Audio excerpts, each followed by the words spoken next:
Well, we're in the book of Isaiah in verse number 19. It says, I create the fruit of his lips.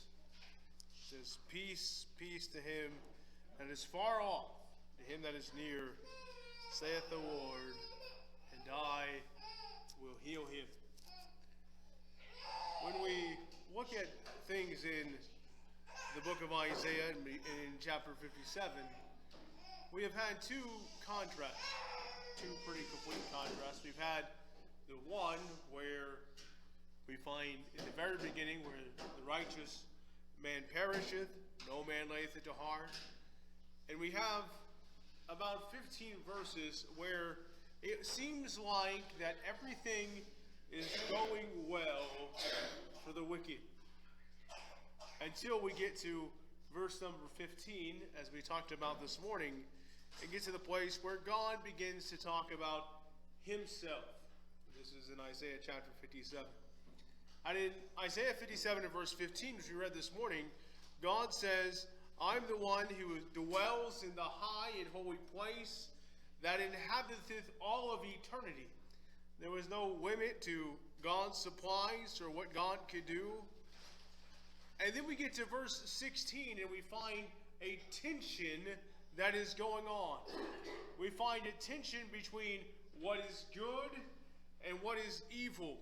What is God's way and really what is the way of sin. Because we get to verse 16, it says, For I will not contend forever, neither will I always be wroth, for the spirit should fail before me, and the souls which I have made. So here, God says that he's not going to contend forever with the things of sin. This is probably one of the most amazing things and also one of the scary things, as I mentioned on Thursday night, that God has said he's not going to contend forever. He will work with a person for a long time. He will bring circumstances into their lives. Many times those circumstances are brought about by prayer. But he will bring people into places where they can make a decision. But it gets to the point where God says, I will not continue to work because they'll lose all hope. They'll lose all hope. And he says in verse 17, these kind of go together, For the iniquity of his covetousness was I wroth, and smote him. I hid me and was wroth, and he went on forwardly in the way of his heart. You see what's happening here? God is constantly trying to bring a person back into the way that he wants them to go. He's constantly doing it. He's constantly putting them in circumstances where they realize that there's a God. You know, I found it interesting. I looked up the stat because I was curious, because I know right now there's a NFL playoff game going on, which I was not curious about. What I was curious about is how much money was being bet on the NFL season. And it was actually a staggering stat. When I got it, almost seems like a typo, because the amount is completely astronomical. This current season, it is estimated that there was $35 billion spent on the NFL. If you want to put that into perspective, every single game that you hear about has $133 million based on it, of all the people that have put their money into just the NFL.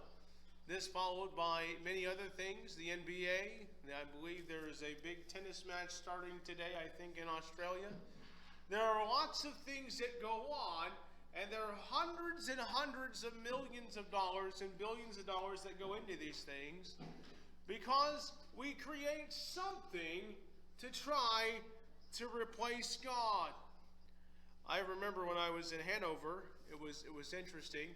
I was living on the Hanover campground when I was in college, and I was also teaching Sunday school for them. But during the camp, I remember one year there was a guy that came there. He hadn't been there since about 30 or 40 years. And when I talked to him, it was a very interesting thing. He had been there, I think, back in the 1960s at that time. And there was pictures in the cafeteria of the campgrounds of the different years. And of course, the years that were fairly close, there had been a lot lower attendance. Maybe even on high days, it would be around 70 or 80. But you could see pictures as you went back to like the 1970s. There was probably a couple hundred people there. It looked like it was standing room only in a lot of the pictures. In the 1960s and 1950s, they might have been closer to 300 people there. There were so many people that were at these camps. And I remember talking to this gentleman. He wasn't a Christian individual at all. He was just someone that lived out in the community that had been at one of the camps before. And when I talked to him about the way that it used to be, I asked him why that he felt like the attendance had gone so low at the camp, down from where, on highs of 70s, when it was obvious back in around the 1950s and 1960s that it had been well over 300. And he told me something that's very interesting. He said it really wasn't a whole lot that happened. He said it just came out that there were more things to do on Sundays than what there had been before. Before, everybody went to church. He said back in around the 1950s and so, they introduced the blue walls, and things were then open on Sundays then. And then they came up with all of the sporting events that happened on Sundays. And he said, and pretty soon there were just so many other things to do. You could go out to the store, you could go out to the gas station, you could go to a sporting event. There were all kinds of other things to do on Sunday, and so people quit going to church. And you could see it across the years. 300 or so in the 80s, about 200 in the 70s, down to where the highs were into the 70s and 80s for the camp. As widely what happened is there was a replacement of the things of God. And when you look at Israel, as Isaiah is writing this, we can see hundreds of years that have passed in Israel and what the result had been. Because at the time of David, Israel was at this point kind of a newer nation. David's only the second king. God's driving out the people before them. They're taking over the land. Things are going great. People are worshiping the Lord. And then we have an amazing thing that happens. David's son Solomon becomes the king. And Solomon builds one of the most majestic buildings probably in all of history, as he builds the Israelite temple and all the things that went into it. And people are worshiping God. Amazing things are happening. But it doesn't take too long. Solomon begins to kind of drift by the wayside. And then there's a split in his son's life. Rehoboam and Jeroboam. You probably know the story. They split all up. One goes to the northern kingdom, one goes to the southern kingdom. And here we go. For years and years and years, people are trying to replace God. Because they've got to come up with a thing. They got to have to come up with something, because there's a tension that is always happening. And there's a tension that happens this evening, and that happens in every person's life. And that is whether or not they're going to follow the things of God, or whether or not they're going to follow the things of the world. There is a tendency in America to want everything very easy. And I can see in my own life that becomes something that is inherent. We get used to having things easy, It's a nice thing to come over here, I've said before, and set the thermostat on the different days, and it automatically does it. Those are nice things to do. It's easy. It's nice to have quicker ways to cook food. There's the microwave, the air fryer, the instant pot, the stove. There's all kinds of ways to cook food to make it easier. I remember talking to Fitzim Kaleda. He was from Eritrea, and when I was talking to him, he began to tell me, he said, in Eritrea, we always have 2-hour lunch breaks. He said, everybody always goes home for lunch, but he says it takes a lot longer to cook meals. He says they don't really have regular stoves or anything. They kind of have a stove, but it's a wood stove type thing. You got to put wood into it and get it hot, and the meals easily will take over an hour, maybe even an hour and a half to make, as that's the way that they make food. And so it takes a lot of time. He was always a little surprised at the way America did things, because everything was so quick when he was used to it being so slow. But you see, this is the natural things that we have as we have tried to make things as easy as possible.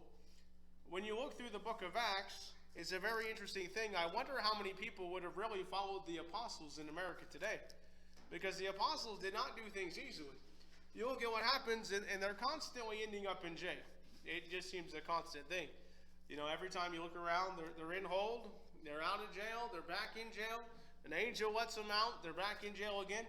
You see a constant scattering. Besides, it actually tells us in Acts chapter 8 that things are so bad that they're scattered abroad throughout all the regions of Judea and Galilee and Samaria. All the Christians are scattered abroad. They're running for their lives. It's a difficult thing to be a Christian. Nero at one point wanted to stamp out all of Christianity. You see, it was never, ever deemed to be easy, but it was always deemed to be the right thing.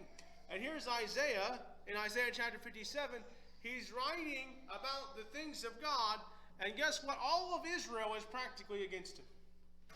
You know, we read the book of Isaiah, and we see these wonderful words, and we've been in it for a long time. There are amazing things. There's prophecies of the Messiah. There's wonderful things going on. But I want to tell you, most people didn't agree with Isaiah. They didn't. Jeremiah, he had it even worse. That's the prophet that we read right after Jeremiah. We read the major prophet Jeremiah, and you'll find something in Jeremiah's life. He ended up in a pit and everything else. Besides, he was hated by the king and all of the king's people. They hated him. All of Israel hated him. The Bible tells us that God told Jeremiah, go preach and nobody's going to listen to you. That's a wonderful thing to tell people. He said it's not going to work out. They're not going to listen. And when we look at Isaiah chapter 57, we find a conflict that is constantly happening. The world is constantly pulling people away from God, and God is constantly putting things into a person's life to help them to remember that there is a God. We're going to read a couple more verses here, and then we'll focus on these last two, because the subject is going to change a little bit in verse 18. Here's what it says. It says, I have seen his ways and will heal him. I will lead him also and restore comforts unto him and to his mourners. I create the fruit of the lips. Peace, peace to him that is far off, and to him that is near, saith the Lord, and I will heal him. You know, there is an amazing thing that happens in a person's life when they become a Christian. It's really an amazing thing. They're literally a new creation. God changes their life. But I want to tell you, there's a healing that has to happen. There's a healing that has to happen in every life, because there are scars of sin, and some of them are very deep. Some of them are very deep. I remember working with a person that became a Christian. He was from New York, and he had gotten involved into all kinds of things. He was growing up. He was not from a Christian family at all. And two of the things that he struggled with the most was with lying and with theft. Those were two very big things he struggled with. And when he became a Christian, they were actually still struggles. It was a constant struggle for him to try to avoid lying and to try to avoid stealing things. And it was really to the point where there was almost kind of an accountability group to try to help him, because it was so difficult for him to deal with these things. But I want to tell you that God says he's going to bring healing into the life. He's going to bring healing into the life. What was happening in Isaiah, the people are far from God. We've been reading about what's been going on. You know, they've been living in adultery. They've been living in this idol worship. There's a lot of illegitimate children that are around. We looked at all this on Thursday. Things were really bad in Israel. Now, a lot of times when we think about Israel, we're thinking about God's people, a country that served God, and there were many years where that was the case. But during the time of Isaiah, that wasn't the case at all. These people were not following God at all. They were under every green tree. They were on every high place. There was a lot of things going on, and so people were very far away from God, and when they chose to serve God, there was a healing that had to take place, because their lives had been completely overrun by the things of this world.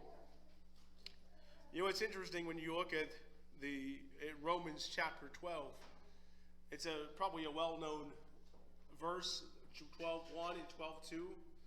But there's a phrase in there that says, by the renewing of your mind, that you may prove what is that good and acceptable and perfect will of God. It says, I beseech you, therefore, brethren, by the mercies of God, that you present your bodies a living sacrifice, which is your reasonable service. And then in verse 2 it says, be not conformed to this world, but be renewed by the transforming of your mind. You see, there's a renewing that has to happen in people's lives. And God is wanting to do that.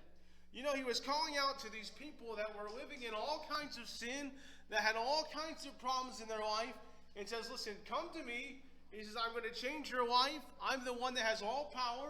I'm the one that's high and lifted up and inhabits eternity, and I will heal you. Now, healing actually takes a long time. It does. Now, there are things that are healed very quickly, and there are things that take a very long time to heal. Now, you may cut a finger or something like that, and it likely won't take that long to heal. Unless it's a very bad cut, it will probably only take a day or two. If it's a paper cut, it might only take a few minutes. But there's different levels of healing. Something that's small doesn't take too long to heal. Now, if it's something that's a little bigger, like an open wound that's a pretty good size, and you have to have stitches or something, it's going to take a lot longer to heal because it's a much more serious wound. Then there are things that get beyond that, when you start having broken bones that take weeks. There are things like ACL injuries that can even take close to a year in your knee. And there are things that kind of haunt you forever, like a lot of back pain and back issues. And things with your bones and joints that will often be around someone for all of their lives. The same thing is true when you go away from the physical and into the spiritual. There are things that are very minor wounds that immediately go away. Things that we don't struggle with, things that are easy for us to deal with, and they're not a problem at all. But then there are other things that are far beyond that are pretty deep wounds, things that happen in our life that have an impact, on our perception of the church, that have an impact on our perception of God, on family, on relationships. Those things are much deeper, and yet God still cares about them. Because he's dealing with people in Isaiah 57 that are hurting people. There are people that we looked at, like I said. You've got people that really don't even have families. There's illegitimate relationships that have gone on. God says, come to me, I'm going to heal you. He says, I'm going to lead you and restore comforters unto him and to his mourners. He says, I'm going to lead you also. You know, one of the things that each one of us needs in life is someone to lead us. You know, we can try to say that we can do it on our own, but in reality, we know that we really can't. You know, one of the things that you probably do on nearly a daily basis, I would imagine a lot of people do, you'll pick up your phone and get on Google and do a search. All right, maybe it's for what temperature something needs to be on, how long it needs to cook, how to do a particular project. It's just a common nature to us. Maybe you're looking up some pointless information, but there's a lot of times we go to Google search, and the reason is very simple. Is we just really don't know a whole lot. Even the person that you think that knows the most, I guarantee you, they don't really know a whole lot. They might know a little bit about general knowledge and certain subjects, and another subject they won't know hardly anything about. Why? Because we're very limited in our scope. And you know, we're very limited in making decisions in life because we can't see very far. We come up to a decision, we say, whoa, this looks really good, I'm going this way. The next thing we know, the way that we chose has a detour about a mile down the road. You see, we don't know about that. I remember a story by Brother Bell, and we're going to compare things here in just a moment. But I remember a story about Brother Tom Bell as he told about a car ride that he went on. And he was in Arizona, I believe it was. I heard this a very long time ago. I think it was about 20 years ago, literally. But he was in Arizona on this car ride, and he looked on the map, and he seen this little road that looked like it would cut off about 40 miles of his trip. Now, I don't know if you've ever been to Arizona, but Arizona is a lot of desert, and a lot of these roads are very interesting. But he got off and he got on this little road. He was taking a 40-mile shortcut. He got a little ways down the road, and the road really started to narrow quite a bit. They lost the white lines on both sides. It was just an open road now, no markers. And well, he just kept right on going. Before too long, he got a good ways down the road, and all of a sudden it started turning into kind of a dirt road. Almost kind of looked like a cornfield almost. And he's driving down this road, and he sees this big truck go by him that has big tires, everything. The guy's, and he kind of flags him down. He sees the road starting to get pretty rough, and he's seeing that he's pretty close to the end of it. He should be. And he talks to the guy. The guy said, yeah, he said, I just came down this road. I just turned around. There's a big ditch at the end of it. You can't get past it. And here they are. He's went almost 40 miles out of his way because he thought he was taking a road that was a shortcut because it looked like a shortcut on the map. You see, this is what happens in life so often. We take all the world's shortcuts. They look real good. It looks like our life is going real well until all of a sudden we begin to get the fruit of what's happening. Because all of a sudden the road loses the side markers and it gets real blurry on what we're supposed to do. And then the side markers go away, and then it kind of looks like we're through a cornfield. And if we don't get help from somebody and God doesn't help us on our way, we find ourselves in a ditch down a road that we thought would go the right way. And here God says, I'm going to heal you. And he says, I'm going to do something for you. I'm going to create the fruit of the lips. Peace, peace, to him that is far off. Because God says, listen, I'm going to do something for you. I'm not only going to change your life, I'm not only going to heal you and lead you. He says, I'm going to put the fruit into your lips. Peace, peace that is far off. Listen, I'm going to put a song into your heart that you can know that everything is all right with me no matter the circumstance. He says, I'm doing something for you. I'm going to change your life. I'm going to heal you. I'm going to lead you. And I'm going to put a song into your heart. And you can see this in people's life that have chosen to follow God.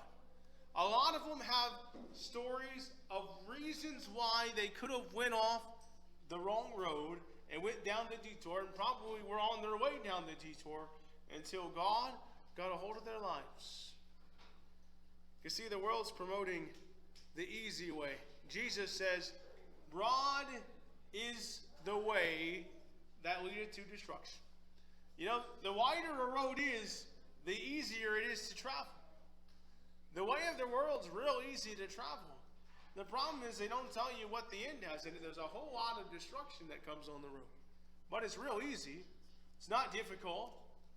There's not a lot of problems on it. It looks like everything's fine.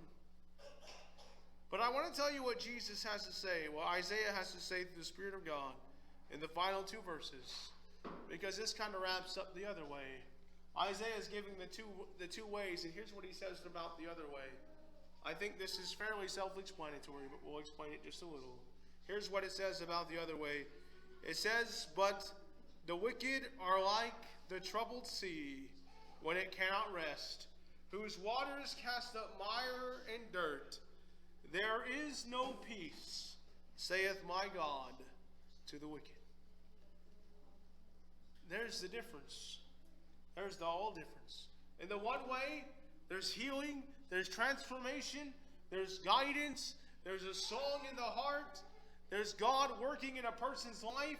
And the other way, it says, is like the troubled sea. They get thrown around from one way to the next. Now, I've never been deep into the sea. I remember, though, I went out fairly deep into the ocean. I say fairly deep. I wasn't on a surfboard. And it really wasn't all that far. It was probably about 150 feet down in Florida. And I will tell you, the waves actually start to get pretty strong.